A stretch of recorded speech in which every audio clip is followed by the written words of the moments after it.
To crosstalk events in Ukraine, I'm joined by my guest, Amanda Paul, in Brussels. She is a policy analyst at the European Policy Center. We also have Alexander Mikuris in London. He is a legal writer and analyst. And in Moscow, we cross to Dmitry Babich. He is a political analyst with the Voice of Russia radio station. All right, crosstalk rules. In effect, that means you can jump in anytime you want, and I very much encourage it. Alexander, if I can go to you first in London. The government was supposed to be formed today. They're postponing it. Is this an indication of what's going to come, where we don't have unity even in Kiev? We have never had unity amongst the opposition leaders, and that's been a serious problem. They have never been able to agree which of them leads the opposition movement. And to make matters worse, we now know that two of the most important opposition leaders, Mrs. Tymoshenko and Mr. Klitschko, have ruled themselves out. Mm-hmm. Okay, I'd like to turn to our guest, Amanda, in Brussels. How do you see things playing out in Kiev right now? Because what we've seen is that the opposition is having a very hard time finding some kind of unity. How in the world, if they can't find unity during a crisis situation that we have right now, how can they reach out to the East that is watching this with a very wary eye? Well, I would agree that historically, the opposition parties in Ukraine have found it quite difficult to cooperate with each other. But I still believe this time round we've seen a much greater degree of readiness to work together.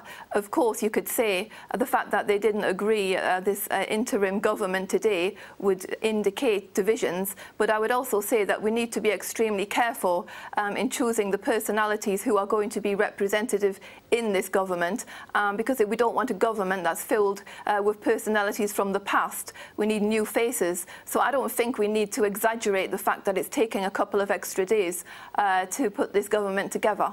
Okay, Dmitry, it is a crisis situation here. The country is only weeks away from default, and it looks like that the Western powers that are so gleeful about the illegal overthrow of this government, they're going to be able to cough up the money to keep this economy going, because if it doesn't do that, then it's going to be a problem for everybody.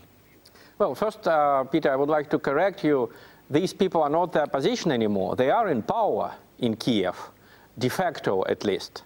And few people doubt that they will be in power for the next few years, because the EU and the United States were extremely quick in recognizing the legitimacy of this new leadership. Even though, as you rightly said, the deal between Yanukovych and the opposition was on the division of powers, not on handing power over to these people.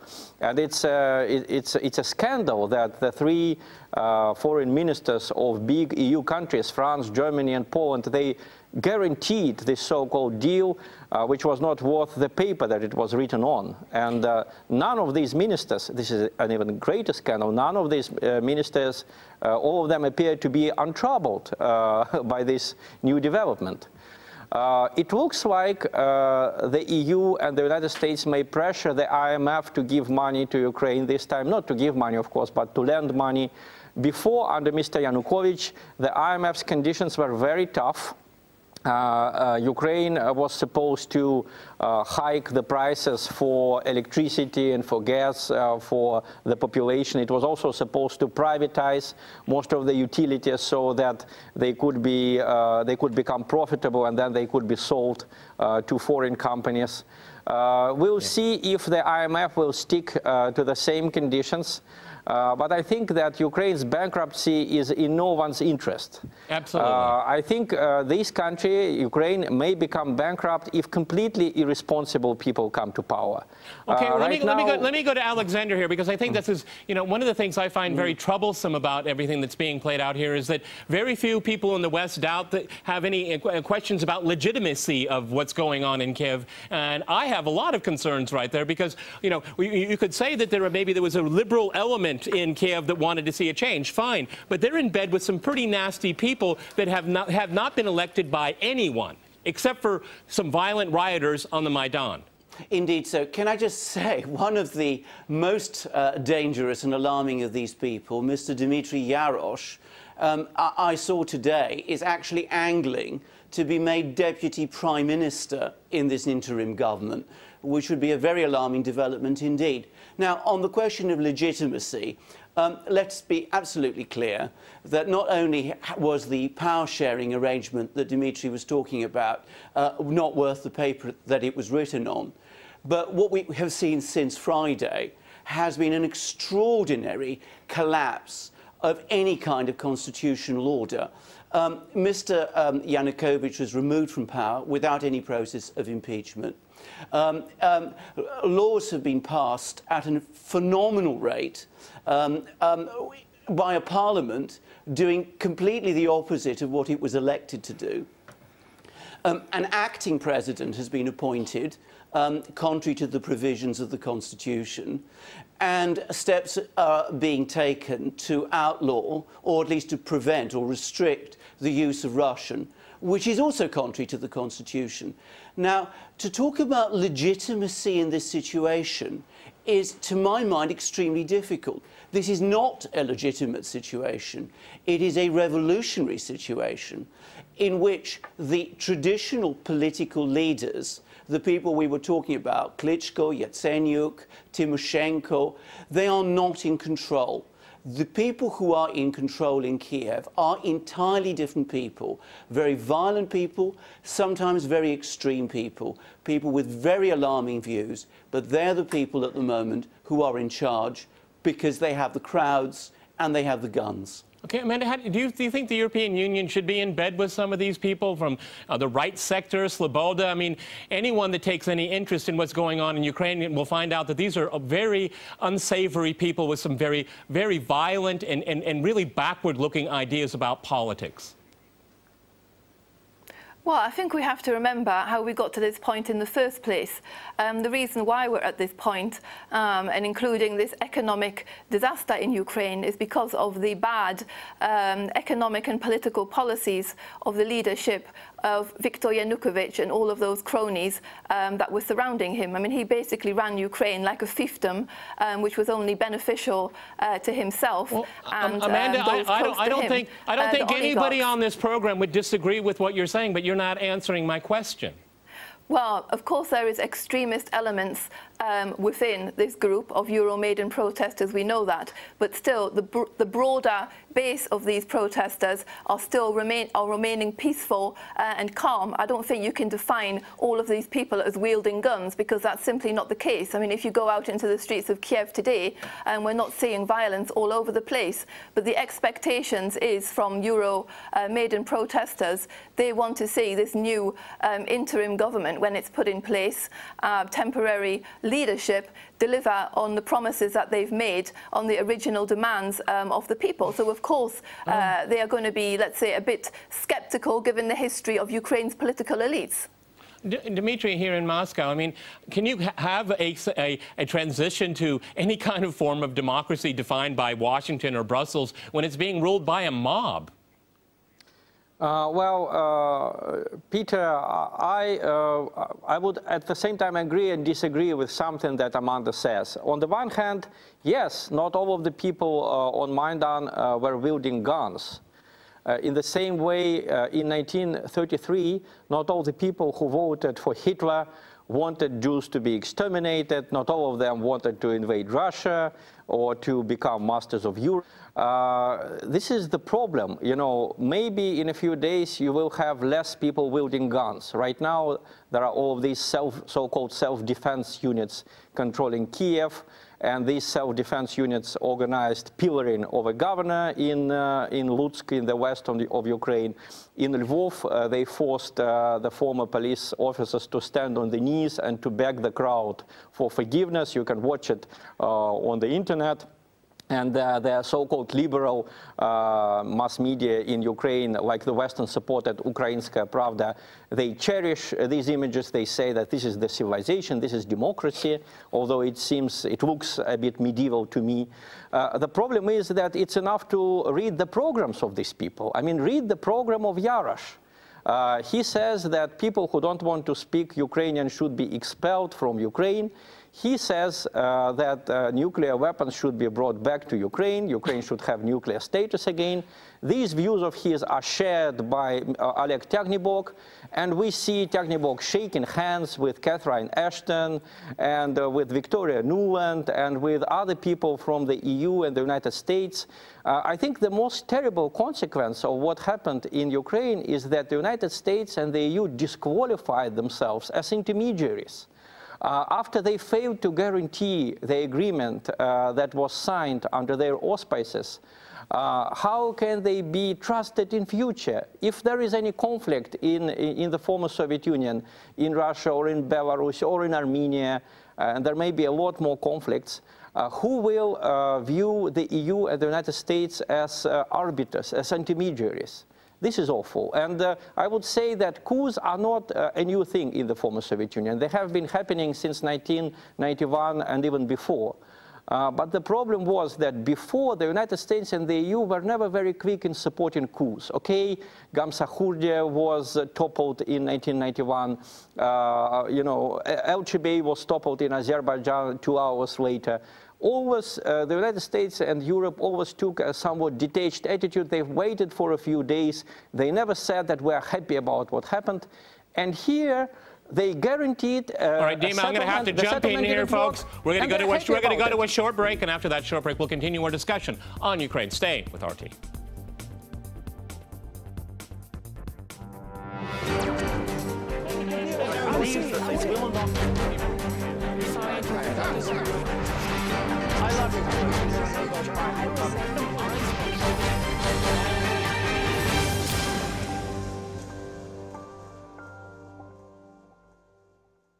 Welcome back to Crosstalk, where all things are considered. I'm Peter Lavelle. To remind you, we're discussing the recent developments in Ukraine.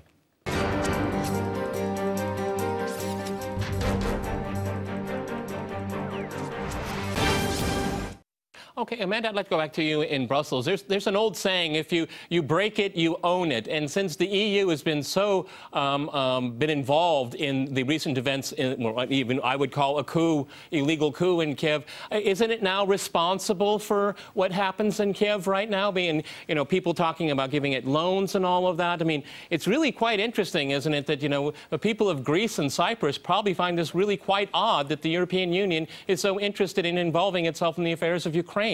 Well, I don't find it odd whatsoever. I mean, Ukraine has been for a long time a key partner of the EU. It's a very important state, a transit state between Russia and the EU. So I don't find it strange at all. And of course, what we've seen out in the streets of Ukraine for the past 3 months has made it very clear.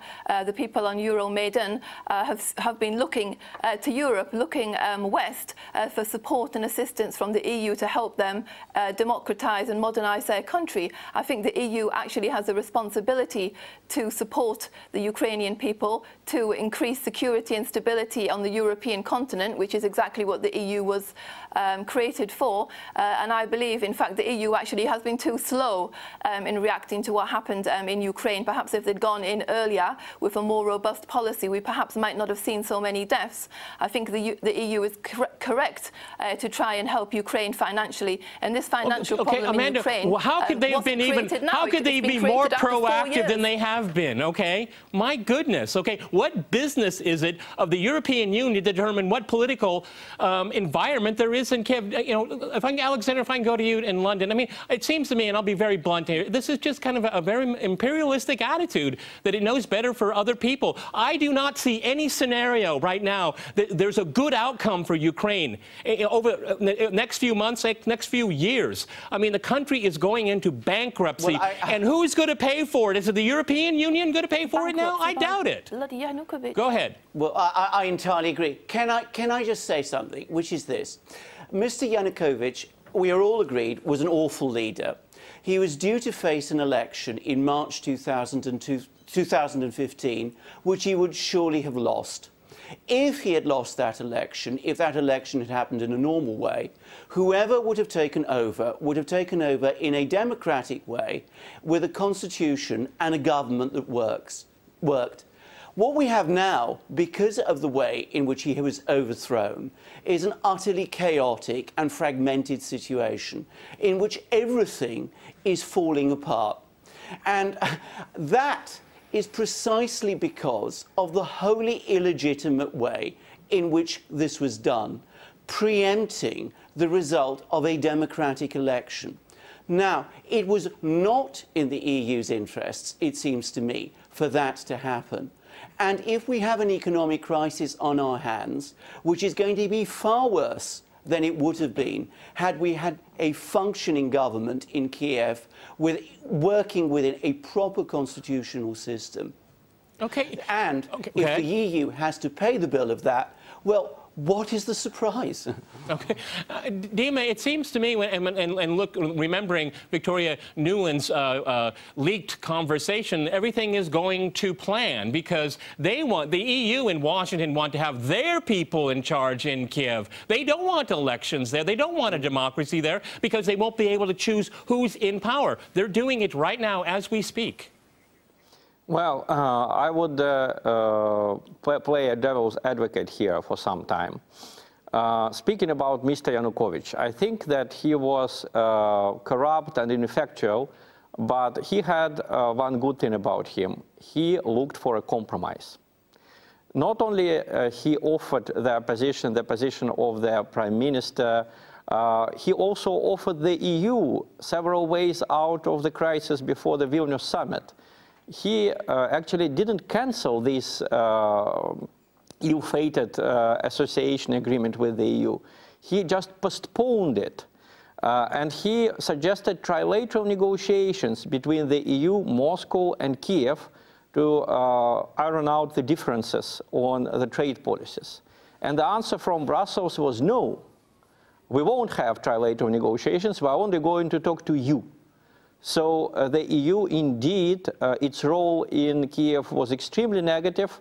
I would like to hear what Amanda would respond to me, when she says that the EU got involved too early.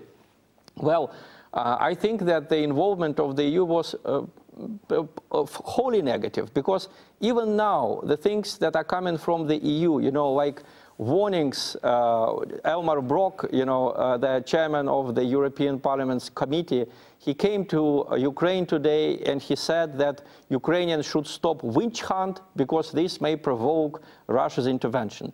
There are no signs of Russia's intervention. There was not a single statement by the Russian leaders that would make it look possible. There were no intercepted conversations, nothing.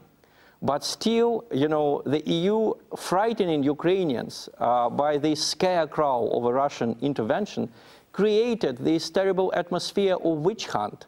So I think that Elmar Brok is the last man qualified to stop the witch hunt because he believed in the witches.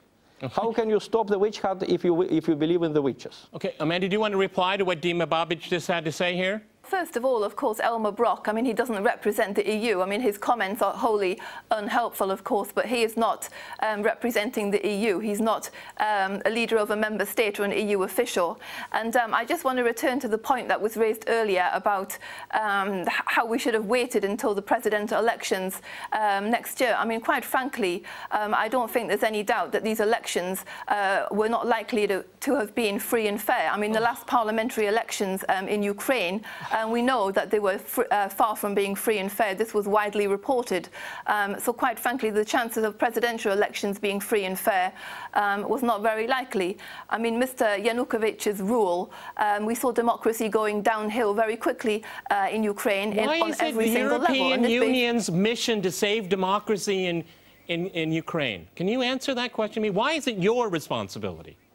Let's look at it from the other way. It's not the European Union that is the demander here. It's Ukraine that has demanded from the European Union for many years a closer relationship, both politically and economically. The European Union does not go around looking for countries to save. The request came from Ukrainian political elites, from civil society, from society as a whole. They want to have this engagement with the EU. They want to have the relationship. But what we have seen, from President Yanukovych and his government... One of the the big problems here is that it is a divided country. It's a divided country. Alexander, can you address that here? Because again, you know, we have these differences in East and West, and what's happening in Kiev right now is giving plenty of people good reason to say, hey, if you want Kiev, you want Maidan, you can have it. Because a lot of people are dissatisfied with the kind of political slogans and ideology that is spewing out from Kiev right now, and they don't want to have anything to do with it. Well, exactly, because, of course, from the point of view of the people in the eastern Ukraine, this is the third time that a government they elected has been overthrown. It happened in 2004, it happened in 2007, and it's happened again.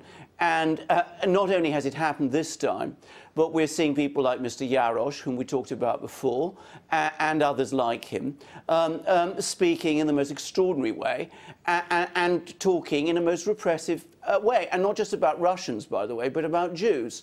The chief rabbi of the Ukraine has said the Jews are no longer safe there. Now, when that happens, of course, people in the east and the south of the Ukraine who do not share the views of some of the people on Maidan are concerned. And of course, that accelerates a process of fragmentation in a situation where the constitution is no longer working, which it isn't at the moment. I think, you know, Amanda speaks about democratic elections not happening in 2015. We never got there. We never found out. Up to a few months ago, the EU was dealing with Mr. Yanukovych as the democratically elected president of the Ukraine. They were dealing with the parliament as the democratically elected parliament of the Ukraine. Now, we're told that in 2015 that might not have been the case. And as a result of that, we have total chaos in Kiev now, repression all over the place, men with guns, and, you know, I am amazed by this denial that there still is on this question, when the facts on the ground speak overwhelmingly for themselves, and people in the south and east, for the first time, seriously talking about secession.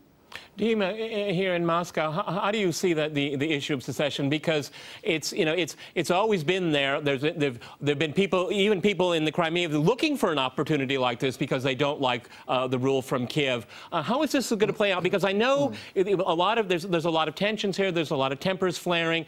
What's going on in the east and south? I don't believe that Ukraine will split. Of course, what's going on, there's a lot of injustice. But you know, people in the east and in the south of Ukraine, they lived under the Soviet Union. They were formed under the Soviet Union. So they have a lot of good things, you know, that they inherited from the Soviet Union. They also have some bad ones. And the bad one is to always look up to the authority, to look up to Kiev, to fulfill the orders. Even though these orders are now coming from possibly the people who are like Mr. Yarosh. I think it's a scandal that Mr. Yarosh, who holds openly anti-Semitic views, is going to become a deputy prime minister of Ukraine. I think it's a scandal that Mr. Tyagnybok is meeting European leaders. That's for the first time since, I think, 1939 we have this situation. I was sorry that Amanda could not finish. I think I can follow in her thinking. You know, when you say that elections were criticized by the media, so that means that the next election is going to be unfair, I don't know. Then it's very easy to invalidate any election in the world. I'm a journalist. I worked with Western journalists. I know how easily they report about breaches of electoral processes in other countries, not in their own. I meant international organizations. Folks, I'm really sorry. I really wish we had more time, but we've run out of time. Many thanks to my guests in Brussels, London, and in Moscow. And thanks to our viewers for watching us here at RT. See you next time. And remember, crosstalk rules.